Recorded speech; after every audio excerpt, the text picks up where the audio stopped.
कैसे हैं आप सब? आई होप सब आप बहुत अच्छे होंगे। आज मैं एक हेल्थ इशू पे आपसे बात करना चाहती हूँ और हो सकता है कि ये आप में से बहुत से लोगों को ये चीज़ें पता हों, तो आप कहें ये क्यों बता रही हो हमें, ये तो सब चीज़ें हमें पता है। तो जस्ट मैं उस हेल्थ इशू से परेशान थी, मैंने सफ़र किया है, इसलिए मैं जस्ट आपसे शेयर करना चाहती हूँ। और कैसे उसके लिए प्रिकॉशन लें, कैसे उसका ट्रीटमेंट कराएं, ये भी मैं आपको बताना चाहती हूँ। और स्पेशल ये लेडीज़ के लिए है, तो जो आप में से मेल होंगे वो कहेंगे कि हम क्यों सुने, हमें क्यों बता रही हो, बट ये आपकी वाइफ के लिए, आपकी बहन, आपकी मदर, सभी के लिए हो सकता है कि आप भी इस चीज़ को जानें और समय रहते इसका इलाज कराएं। तो आज मैं बात करने जा रही हूँ आपसे ब्रेस्ट एब्सेस को लेकर, जिससे मैंने सफ़र किया 6 मंथ। थोड़ा सा मेरी लापरवाही थी जिसके कारण थोड़ा सा ये लेंदी हो गया। तो मैं आपको बताना चाहूँगी ब्रेस्ट एब्सेस के बारे में, जो ज़्यादातर उन लेडीज़ को होता है जो फीड कराती हैं बच्चों को। तो बच्चा यदि कट कर देता है आपको ब्रेस्ट में, या फिर उसके माउथ के ज़रिए बैक्टीरिया एंटर करते हैं और उसके बाद टिश्यू में एंटर करके वो एब्सेस और पस बन जाता है, और जिससे लेडीज़ को पेन होने लगता है। कई बार ये खुद ही ठीक हो जाता है, कई बार इसके लिए आपको मेडिकली ट्रीटमेंट लेना पड़ता है। और यदि ये स्टार्टिंग स्टेज पे है तो जस्ट ये एंटीबायोटिक से ठीक हो जाता है, डिज़ोल्व हो जाता है और ये ठीक हो जाता है। और ये ज़्यादा दिन हो जाते हैं तो इसके लिए हाई एंटीबायोटिक देना पड़ता है, अदरवाइज एस्पिरिन इंजेक्शन के ज़रिए पस जो है उसको बाहर निकालते हैं डॉक्टर।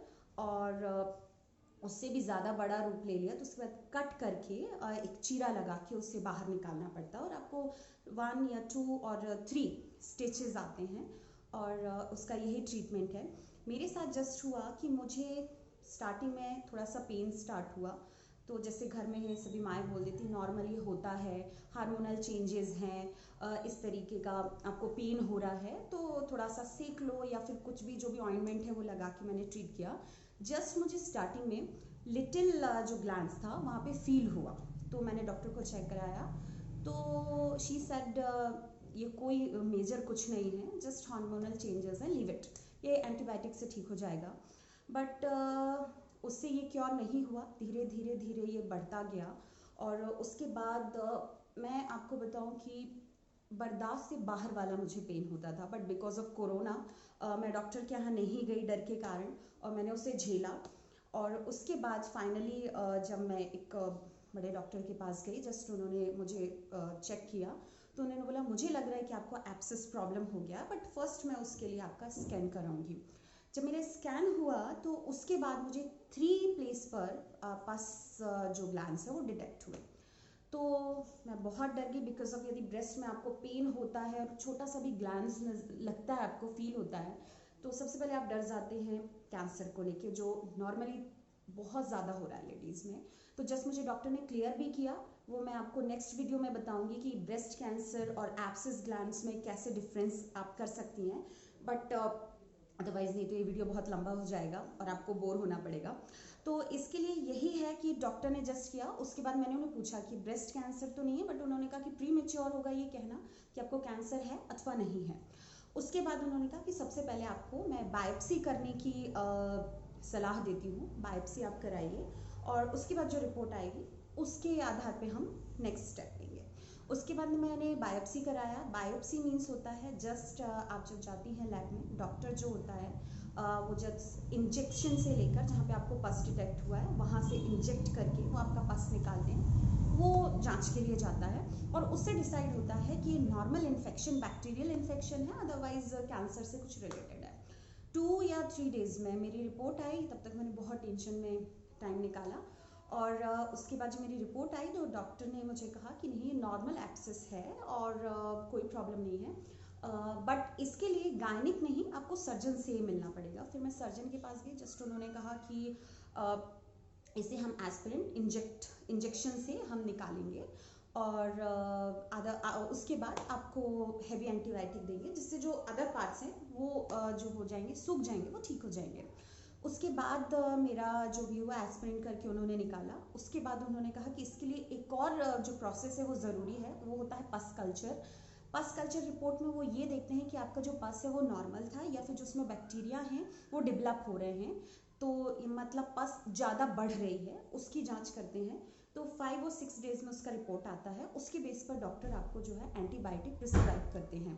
तो मेरा पस कल्चर टेस्ट हुआ जिसमें यही आया कि ग्रो नहीं कर रहे हैं बैक्टीरिया, तो उन्होंने कहा नॉर्मल एंटीबायोटिक से वो ठीक हो जाएगा। इस तरीके से मेरा फुल ट्रीटमेंट चला, बट थोड़ा सा मैं लेट हो गई थी इस ट्रीटमेंट को लेने के लिए, तो मुझे थोड़ा सा कट भी लगाना पड़ा डॉक्टर को और मुझे स्टिचेस भी आए हैं, तो थोड़ा सा पेनफुल मेरी जर्नी रही है। बट सभी का ये क्वेश्चन था तुम्हें क्यों हुआ, क्योंकि जो मदर फीड कराती हैं उन्हें होता है ये, और मैं फीड स्टॉप करा चुकी थी अपने बेटे को। तो इसके लिए फिर मैंने डॉक्टर से पूछा, तो उन्होंने जस्ट बोला कि कभी कभी ये होता है या तो आप टाइट इनर वेयर पहनते, स्पेशली मैंने ये वीडियो इसलिए बनाया है कि जो आप अपना इनर वेयर लेती हैं वो परफेक्ट साइज और थोड़ा जो साइज से थोड़ा सा लूज पहने, जो थोड़ा सा उनको प्रेशर ना पड़े उन पर। उन्होंने कहा कभी कभी आप टाइट इनर वेयर यूज करती हैं जिससे यहाँ पे क्लॉथ्स बन जाता है टाइटनेस के कारण, धीरे धीरे फिर वो पस बनने लगती है। अदरवाइज आपको यहाँ पे बहुत ज़्यादा कुछ प्रेशर पड़ा है जिससे टिश्यू जो है वो फट गया और उसमें ब्लड भर के धीरे धीरे वो पस के रूप में बन गया, तो या फिर हिट हो गया। तो आपको ध्यान होगा कि जब आप फीड कराती हैं तो आपकी मदर या मदर इन लॉ बोलती हैं कि देखना बच्चे का सिर ना लगे आपको ब्रेस्ट में। तो ये कोई मतलब टोटका या वो कहते हैं ना अरे कुछ भी कहती नहीं, वो इसलिए कहती कि यदि आपको वहाँ पे हिट होता है तो जो टिश्यू है उसको चोट पहुँचती है, फिर पस और समथिंग समथिंग ये प्रॉब्लम स्टार्ट होती हैं। तो डॉक्टर ने मुझे जस्ट यही बोला, और बस ये होता है कि एक बार जब यदि पस हो जाता है तो सेकंड चांस भी रहता है कि फिर से आपको पस बने। उसके लिए प्रिकॉशन ये लेनी रहती है कि वहाँ पे कुछ हिट ना हो, ज़्यादा प्रेशर ना पड़े, और जो भी डिज़ोल्व होने वाले आपको जो स्टिचेस आते हैं वो 1 या 2 मंथ में आप उससे ठीक हो जाते हैं। तो जस्ट मैं आपको इसलिए शेयर किया है कि यदि आपको होता है, आपको ग्लैंड्स फील होता है या कुछ भी डाउन साइड वो फील होता है, अपर साइड नहीं, अपर साइड कैंसर से रिलेटेड कुछ प्रॉब्लम हो सकती है, डाउन साइड में ये फील होती है।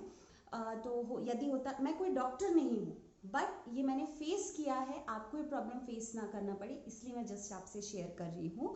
तो यदि आपको कभी प्रॉब्लम होती है घबराएं नहीं, आप डॉक्टर के पास जाएं और जो भी है जल्द से जल्द जाएं, उसको घर पे होम रेमेडीज यूज़ ना करें प्लीज़, जो मैंने की वो यूज़ ना करें, जल्द से जल्द जाएं, डॉक्टर से सलाह लें। हो सकता है आपका बिल्कुल स्टार्टिंग स्टेज में आपका पस बनना शुरू हुआ तो आप नॉर्मल मेडिसिन से ठीक हो जाएं, कोई प्रॉब्लम ना रहे।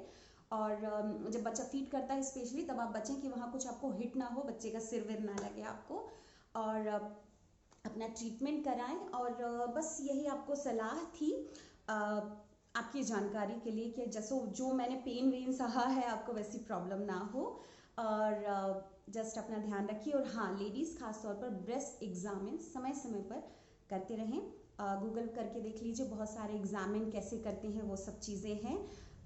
तो बस यही है कि अपना ध्यान रखें, खुश रहें और stay happy, keep healthy. Thank you.